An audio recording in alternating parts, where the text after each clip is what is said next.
For a North Korean being deployed to Russia's front lines as a mercenary, it's a dangerous new experience. But it's also a rare chance to see the outside world and use a smartphone, so he's got to make the most of it. Watching South Korean variety shows in North Korea could get him executed. It's that dangerous. Yet, even on the Russian front lines, these North Korean soldiers don't forget to cheer for their South Korean idols. Of course, their wages are cut by the leader, so they can't send as many tips to their favorite stars. But they'd love to show them that North Korean soldiers may be in Russia, but their hearts are in South Korea. North Korea's famously volatile leader, Kim Jong-un, seems bent on stirring things up in Northeast Asia and Europe. Recently, he sent around 12,000 North Korean Special Forces soldiers to the Russian front lines. These soldiers are skilled fighters, but have limited exposure to advanced combat weapons. One of these soldiers, when faced with a drone strike, was so terrified he froze. Eventually, he lied down flat on the ground, fully resigned to whatever fate had in store. The deal between Kim Jong-un and Putin seems mutually beneficial on the surface.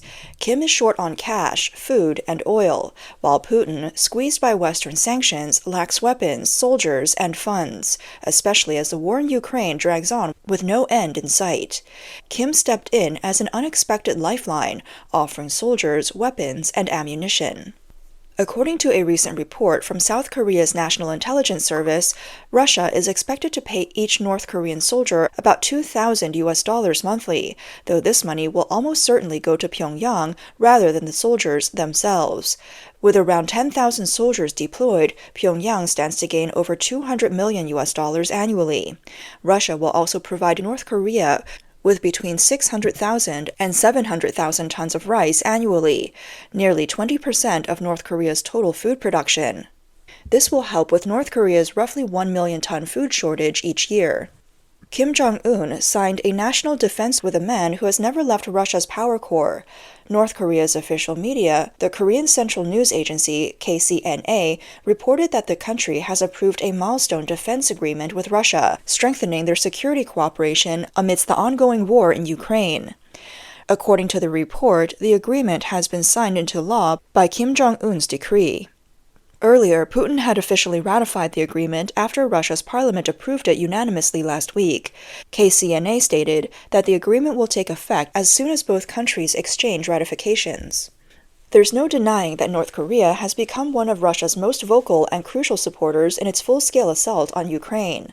In June, during his visit to Pyongyang, Putin and Kim signed a comprehensive strategic partnership treaty, which included a clause that obliges both countries to provide immediate military aid if the other is attacked, and to work together internationally to counter Western sanctions.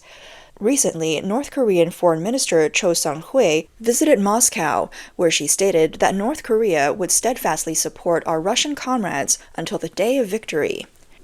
Western countries are particularly worried about what these two outcast regimes might be plotting, especially given that Russia is reportedly providing North Korea with technology that could advance Pyongyang's nuclear program as part of their arrangement to send troops.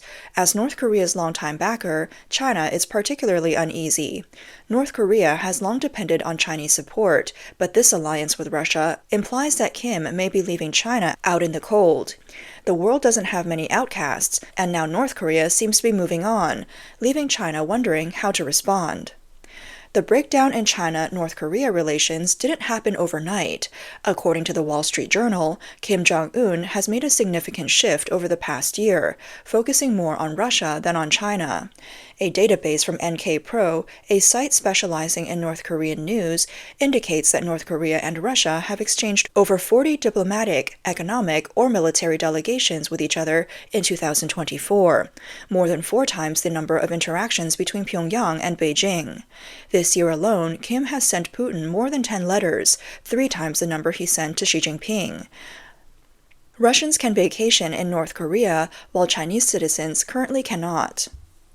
Miles Yu, a former China policy advisor in the first Trump administration, believes that China will likely feel some resentment toward Russia and North Korea, as Beijing is not inclined to openly declare alliances with these two neighbors. He added that unlike Moscow and Pyongyang, Beijing prefers not to be so blatant in its actions, as China wants to project an image of connection with the free trade world and maintain global standing. China is the largest enabler of Russia's war machinery, sustaining it through a gray area of consumer goods and financial channels, as well as providing semiconductors and various dual-use materials. If China cut its natural gas purchases or consumer product exports to Russia, Russia's wartime economy could quickly crumble. Although North Korea's dependence on China has slightly decreased, China remains North Korea's main trade partner, essential for luxury goods for Kim's regime and for agricultural and light industrial exports. Without China's trade ports, North Korea would struggle to meet basic needs like fertilizer and seeds. However, as Yu points out, China won't fully withdraw its support for Russia and North Korea. At least, it will maintain its less visible aid. So, China finds itself in a balancing act, publicly distancing itself while still providing covert support. In the end, China has been played by both Russia and North Korea, forced to support them while being increasingly sidelined. And it seems to only be getting worse. PhD candidate Tang Minghui at the National Taiwan University's Graduate Institute of National Development and a researcher at the ASEAN Economic and Cultural Development Association wrote in Taiwan's Up Media that the coordinated actions between Russia and North Korea are also impacting China's military maneuvers around Taiwan. Since May 2024, North Korea has been creating border tensions with trash balloons, escalating up until October by blowing up a rail link connecting it with South Korea. This has all occurred as Russia faces counteroffensives from Ukraine. Meanwhile, the Russian Foreign Ministry urged South Korea to heed North Korea's warnings and avoid further provocations.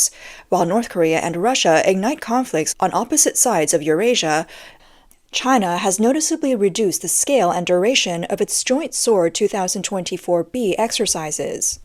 The author suggests that the Russia-North Korean alliance over the Ukraine war is forcing China to be less neutral. Should China fail to support Russia adequately, North Korea might secure more nuclear and missile technology from Russia, similar to how India and Vietnam acquired advanced arms and technology. Russia is already considering providing North Korea with Su-35 fighter jets and nuclear submarine technology, which could enable North Korea to project nuclear capabilities in Northeast Asia, potentially undermining China's influence over Pyongyang and decreasing its role in North Korea's nuclear agenda. From a geopolitical perspective, Russia and China rely on each other to balance power against the United States. However, China's comprehensive strategic partnership with Russia has drawn sanctions from its major economic partners, the US and Europe. This pushes China toward a scenario of decoupling and de-risking. In the future, even if China promotes a Global South non-aligned stance, it will inevitably bear the burden of its association with Russia, North Korea, and Iran. This will complicate any resolution to trade disputes with the US and Europe. It risks falling further into a geopolitical trap set by Russia, potentially reliving the passive role it played during the Korean War. Victor Cha, chair of the Korea program at the U.S. Center for Strategic and International Studies, CSIS, also believes that although China supports Russia in the Ukraine conflict, it is uncomfortable with North Korea's involvement in sending troops to aid Russia. Cha, a former director for Asian Affairs on the National Security Council during the Bush administration, explained on a CSIS podcast that China does not want Russia to have too much sway over North Korea. Increased Russian influence on North Korea could encourage a larger U.S. military presence around China, which would not benefit Beijing. He commented, "So far, China's response to North Korea's support for Russia has been somewhere between paralyzed and ineffective, lacking both the political will and policy insight to restrain either side." In this Russia-North Korean collaboration, some argue China may end up being the biggest loser. Some analysts further note that Kim Jong-un, who may seem like a winner by sending troops to Ukraine, is actually taking a massive gamble. Russia's brief training for North Korean troops won't adequately prepare them for joint operations. For a military with little experience in modern warfare, the results could be disastrous, with the costs of Kim and Putin's deal far outweighing any gains. U.S. Defense Secretary Lloyd Austin recently spoke about Russia's significant military losses, suggesting North Korean troops might end up filling the gaps. According to recent reports, Russia plans to fully deploy these North Korean soldiers in combat by the end of this year. South Korean intelligence indicates that North Korean forces face tough challenges due to unfamiliar terrain and combat techniques. With drones now integrated throughout the conflict, North Korean troops are unlikely to adapt quickly to this technology, and effective drone training seems improbable in such a short time frame. Therefore, experts anticipate heavy losses among North Korean soldiers. The UK government also recognizes the difficulties facing the North Korean troops and has stated that the Russian and North Korean forces will likely encounter substantial challenges in coordinating on the battlefield. Although North Korean soldiers are receiving training at Russian military bases in the Far East, language and cultural differences, along with divergent training and combat philosophies, could weaken the effectiveness of North Korean troops. Effective integration with Russian forces would require more time than they currently have. Kim Jong-un likely understands some of these risks, but is also aware that the Ukraine war might be North Korea's only opportunity to leverage its outdated arsenal and expendable soldiers in exchange for hard currency, technology, and Russia's commitments in their agreements. North Korea is seeking Russian support for its tactical nuclear weapons, missiles, and military satellite programs. While it's uncertain if they'll achieve this, the collaboration has certainly increased the chances. The last time North Korean troops saw real combat was during the Korean War in 1953. For Kim Jong-un's regime, sending soldiers to fight along Russian troops in Kursk marks their first exposure to modern warfare. They hope to bring back valuable experience, particularly in first-person drone operations and electronic warfare, while testing their own weapons and Russia's weapons system against Ukraine's Western-supplied military. However, the cost for North Korea may prove more concrete than any potential gains. North Korean troops have mainly trained in their country's mountainous terrain, with little exposure to the open, flat battlefields seen in Ukraine. Language barriers also complicate coordination with Russian forces, with only one interpreter for every 30 North Korean soldiers. This almost guarantees that the North Koreans will face communication issues and struggle with integrating into Russian command structures or operating Russian equipment effectively. According to Ukrainian intelligence, North Korean troops are equipped with 60mm mortars, AK-12 rifles, machine guns, sniper rifles, anti-tank missiles, and night vision equipment. However, these arms are ill-suited to the current warfare landscape in Ukraine, where indirect precision strikes and intelligence-based tactics dominate. Aside from fitting Russia's cannon fodder strategy, North Korean soldiers bring little tactical advantage to the battlefield. North Korea's outdated equipment clearly falls short of modern combat needs, and they may learn little of value from the battlefield. If Russia employs North Korean soldiers in brutal human wave assaults, tens of thousands could perish within weeks, turning Kim Jong-un's overseas venture into a disaster. On November 6, Ukraine's defense ministry reported that Russian military casualties have now surpassed 700,000, with over 1,300 casualties on November 5th alone. If North Korean troops are used in similar human wave tactics, they would likely suffer even worse losses due to their lack of battlefield experience. This would compel Kim Jong-un to keep sending more troops to maintain Russia's payment stream.